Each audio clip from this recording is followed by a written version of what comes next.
How's it going out there? I haven't done a video in a while, you guys, so here we go. Just had my birthday, got some comics, I've got some figures. I'm gonna have to split it up and probably do a few videos, so I'll probably just start out with some of the Bronze Age stuff that I've got. Um, so let's see. Let's start out, and I've got some Silver Age in there also, and some Modern Age. I'll just start out with some of the good stuff. My wife got me this one here. It is Deadpool #1. It is the variant cover, so it's one of the harder ones to come by. So she picked this up for me. The price tag on it says 20 bucks, but the guy at the store gave her a good deal since it was for my birthday.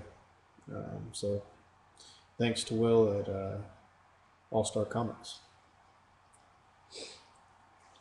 Hopefully everybody out there's been doing well. So I've been really busy doing a lot of stuff with work. My wife also got me Hulk #104. It's got an appearance with the Rhino in there. So got a pretty good deal on this one also. So this one's in like fine minus condition. Also got X-Men #267. This is the second appearance of Gambit. This one is probably in a very fine near mint condition. Yeah, actually it's got a, can't tell if that's the plastic or not. I haven't taken it out, but I think it's just plastic. So I think this one's going to be like in a very fine to near mint condition.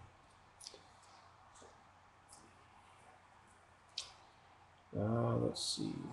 We also have X-Men #56. I believe this is actually the first appearance of Havoc in #56. The first appearance with Havoc in his actual costume, I think, is like issue #58. But this one here is issue #56. This one's probably in like fine plus condition, so not too shabby. Glad that I've got it. This one is in a new mint condition. This one is Uncanny X-Men #244, and I believe this is with the first appearance of Jubilee. So this one is a key issue to have for the Bronze Age, and this one is in mint condition, so, or mint condition. So it's in excellent shape. Then we've got Uncanny X-Men #142, and this one is in very fine and near mint condition. You can see the little wrinkles there. That's just from the plastic. I haven't changed out the bags on any of these. So this particular issue, this is, I forgot what they call it. I'll have to look it up later, but there's the issue right before it, 141. That's with basically storyline dealing with Wolverine. So anybody that knows anything about the X-Men will know X-Men #96. So it goes 94, 95, 96, and so on after Giant Size X-Men #1, because this has to deal with the new X-Men, and I believe this is what, the third or fourth appearance of Nightcrawler in it. So it's a great cover, but the color on it is faded, so probably some bleached. Other than that, I mean, this book is in great shape, so it's in really good condition. You can see at the top that it says 60 bucks, but I didn't pay that either. I got this one at New World Comics, so they negotiated all the price and stuff there, so he cut me a really good deal, so I was happy with it, and especially since I didn't pay a sticker price for it. I didn't feel it was worth 60 bucks, even with it being in as good a condition as it is, just due to the color fade, but it's still in really good shape. Let's see. One that I was really excited about that my wife got me is X-Men, and this one number is 266. So, and this is the first appearance with Gambit. This one is like in immaculate shape. It's perfect. It's pristine. I don't know if you can see the cover on that. Sharp corners all around. So no spine roll, anything. There's no dents. There's no creases. There's nothing. So it's in great shape. And my new prize possession out of the comics that I have is one that is a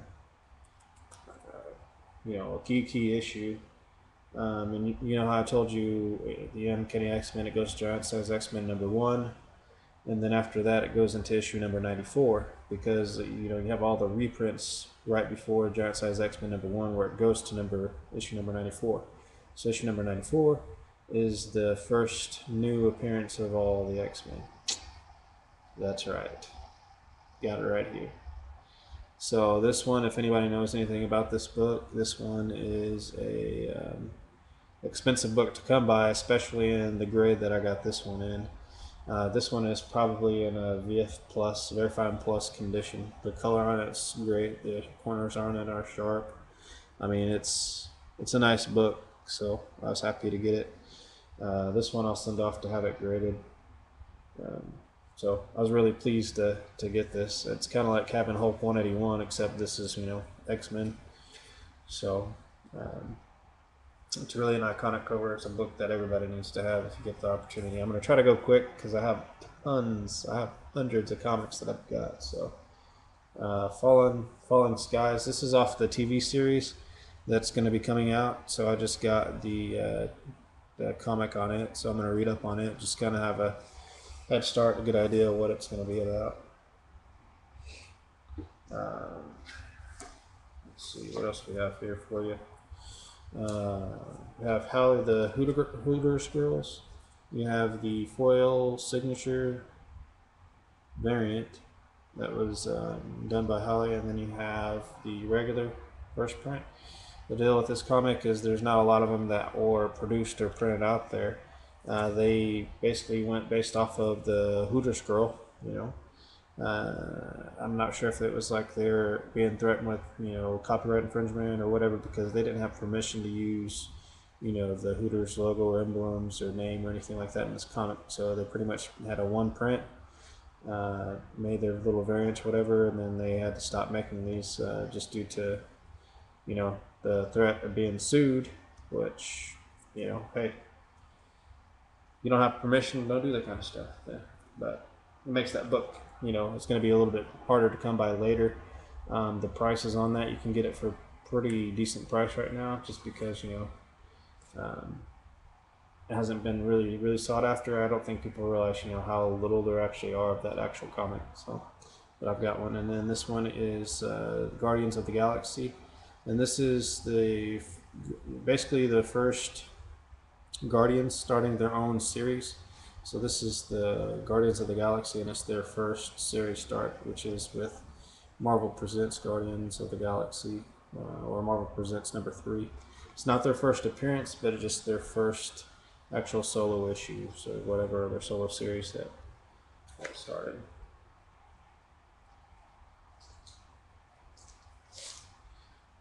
We also got Higher Earth #1. This is the regular, just first print. I'm going to read it. It's been getting a lot of hype. A lot of people say that they like this book, so I'm going to try it out, just to see what it's all about, all the hoopla. Also got some of the Liberty comics. This is probably my favorite cover for Liberty comics, with Danger Girl. So we got this here. And we also have another Liberty comics with Hellboy. It's actually Heck Boy.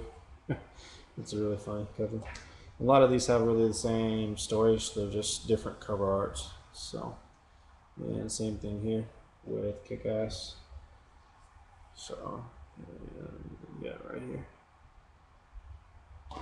So, that's what I got with those. I mean, and that's just like a start. That's like some of the good stuff. The rest of the stuff that I got is just a lot of Modern Age comics, which I can go through. I'm probably going to do that in another video because there's just so many, and I really want to let you guys see what I've got. And there's so much stuff that I want to do reviews on, but it's just ridiculous. So I had a pretty good birthday. But while I'm here, I figure I'll show you also one other thing, which is That's right, the Avengers movie, Incredible Hulk. This guy, he's got great detail. Um, as you can see in all the crevices and stuff like that, they did a lot of highlights and just dry brushing. Um, his pants and everything. You can see like one leg doesn't have the actual pant material, but then the other leg does. So they didn't do it so symmetrical and the same like the others do. I thought they did an excellent job. Even on the feet. Um, and they do have the peg holes. I'm not going to go over the articulation. It's got 16 points of articulation. It's just the standard Marvel Select articulation. But like the thing that they're really known for is their sculpting. I mean, you can see all the veins and everything in that. I mean, that's just right on. Then you can see like in the face all the details. So even on the hands and everything, a lot of people, they say, oh, I don't know, I don't really like him, or I don't like whatever about him. But you get this figure. He's actually really impressive, and they did a really good job. It's probably one of my favorite renditions of this character. So just a little comparison for you in size difference. You can see here the difference. You've got the World War Hulk next to the Marvel Select Hulk, so you can see that he stands quite a bit taller. And as far as the color, you can see a lot of different colors in the shading, but see how the pants on him are just all symmetrical and it's just in an even line, even though this guy's got a lot of articulation and all of that. I mean, and his sculpt is okay, but I mean, once you look at that and you're comparing it to this, I mean, there's just like really, I mean, there's no comparison.